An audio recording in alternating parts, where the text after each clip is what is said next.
Today I brought in my 2016 Toyota Tundra because it's time to upgrade the outdated stereo into this new modern 10-inch display, and I'm going to show you how easy it is to install.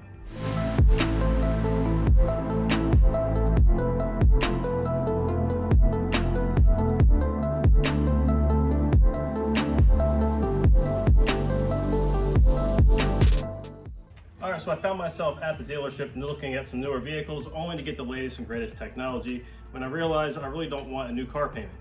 So what I wound up doing is going right over to Amazon and I typed in OSEMALL, and this is what I came up with. So the very first thing that popped up was this car stereo compatible with 2014 through a 2021 Toyota Tundra.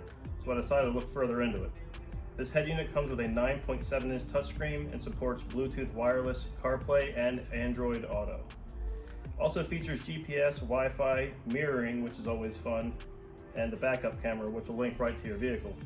Another nice feature about this kit is it'll hook right up to the wiring of your car and still work with the buttons on your steering wheel. So I added that to the cart and this is what showed up. For just $269, I think this will be an easy solution to upgrading my car and avoiding that new car payment. Let's see what's inside the box. Alright, so nicely packaged up is the actual display itself. You can see this is significantly smaller than what normally comes out of your vehicle. Got looks like directions and some wiring, actual plug and play to go directly to your vehicle, and this looks like your backup camera add-on if your vehicle doesn't have it already. Okay, so at first glance this is a really nice looking unit, so let's get this protective coating peeled off of here. Alright, and here's a closer look at that unit. Pretty much everything you're going to need to get this thing functioning. And on the back side, there's really nothing to this at all. It no longer has a CD player. And here's your basic hookups that you're going to need to install the unit. And now that we've made it this far, it's time to get the OEM's radio out of the vehicle and we can start installing the new one. And as always, the very first thing you're going to want to do is disconnect that battery. So now it's time to remove the head unit. We're going to start by removing this lower piece of trim. Once you have that out of the way, you're going to use a little pry tool. And you're going to pop these out through these plastic clips. And there is wiring, but we don't have to mess with that in this circumstance. Next, you're going to just reach up under this AC control unit. And you're going to unplug because it's also just pinned in. And you can just let it hang carefully. Now we can remove the head unit itself. And there are 4 bolts. One is all the way recessed back here. These 2 on the surface. And another one recessed all the way in the back as well.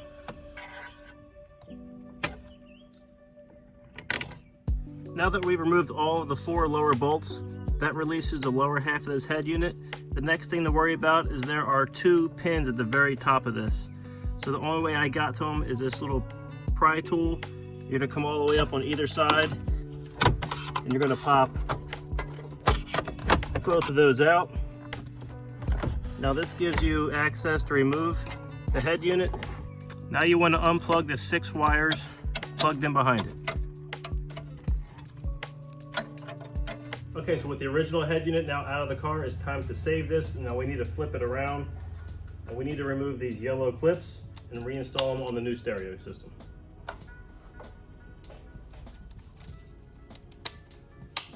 Now the next step we get to is wiring. Now there is a lot of wiring that comes with this kit. It's because it is made with different harnesses to work with different vehicles. Now in this main bag here, you have 2 wiring harness options. One with a lot of connections and one with just a few connections. Now, and with my vehicle, I have the lesser of the options of my vehicle. I'm pretty sure it's going to be the lesser connections plug. We're going to try this out and this is probably what we're going to go with. Now simply enough though, the main plug is this black one here. And this will connect to this main inlet right here at the back of the head unit. All right, the next thing up is a Wi-Fi antenna. This is to connect it to your smartphone.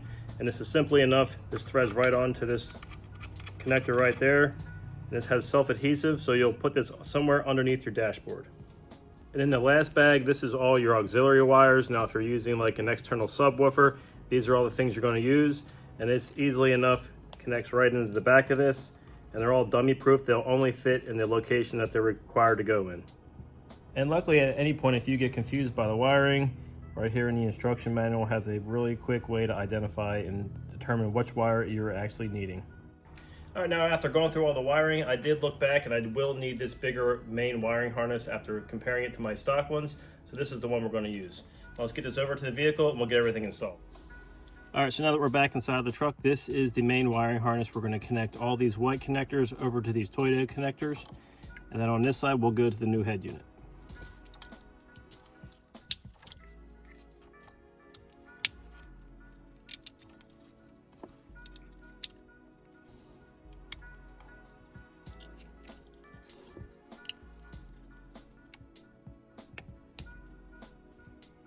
Okay, now with this much done, we can bring in the new stereo and hook up this side to the unit.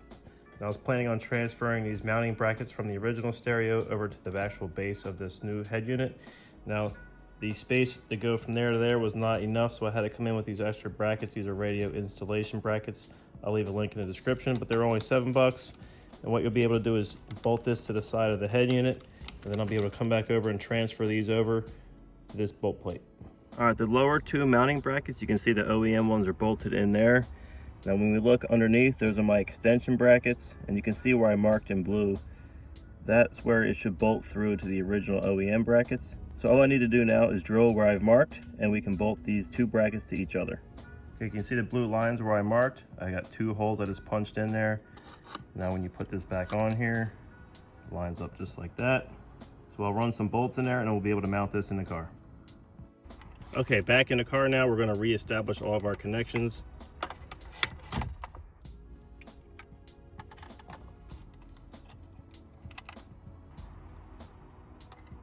This is the backup camera extension.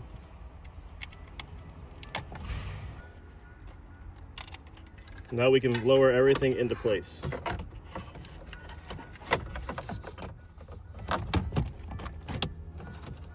Now securing the mounting brackets with their bolts.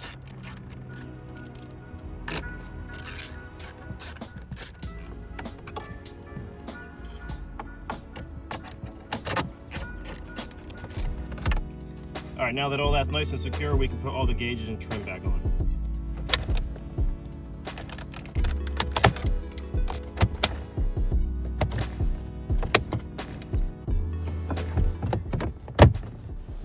Okay, so I started up the car, I fired up the screen, and this is the initial screen that you get.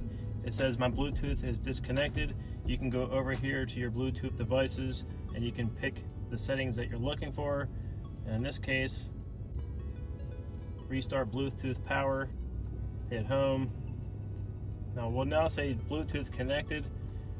And these are all the screens that lets you know everything that's on your phone already. So you can go over to your Spotify, YouTube, and Netflix. Now it won't let you play it initially. You have to be connected to a network, which you can easily bypass. Now the next thing you need to do if you want to get over to the Apple CarPlay is called Z-Link 5. So you click over to that and it brings you over to your normal screen. So I normally run Waze, so this is my mapping program. It's working flawlessly. It picks me up right where I'm at. And I click on Pandora. I will pick on some Ghost. Okay, so that's actually playing. I cannot put the volume on because I'll get hit with all kinds of copyright infringements, so we're going to skip past that. The next thing you can do, you click on the band here. It'll automatically bring you over to your AM FM radio and you'll hear the static. I can go to my presets, which I have not set yet. So it works. Now another function test, we'll put the truck in reverse and you can see it's automatically giving me my reverse camera without any difficulty. Moving over to this mode button here, this mode selections, you click radio, it'll go over to your Bluetooth settings. I don't know what that is, it's pretty much your music. Now this video one is pretty cool because it's already downloaded a video. Now you can run anything off of your unit through this app. So you're already getting audio and a really nice looking screen.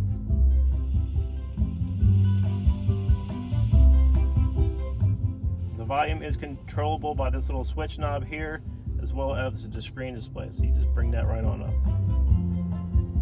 Another nice feature is this has its own navigation program anyway, so if you already did not have your program that you use on your phone, this could work as a secondary if your phone wasn't working. We'll bring this back over, click on Z-Link 5, and we're back to our standard car display. Click on full screen, and I'm ready to hit the road. All right, now that the installation is complete, I can honestly say this has upgraded my car's technology exactly to where I wanted it to. It now has pretty much the same stuff all these modern cars have, even though this is an aging vehicle. I have an almost 10-inch display touchscreen. It connects seamlessly to my cell phone, giving me all the mapping and music features that I want.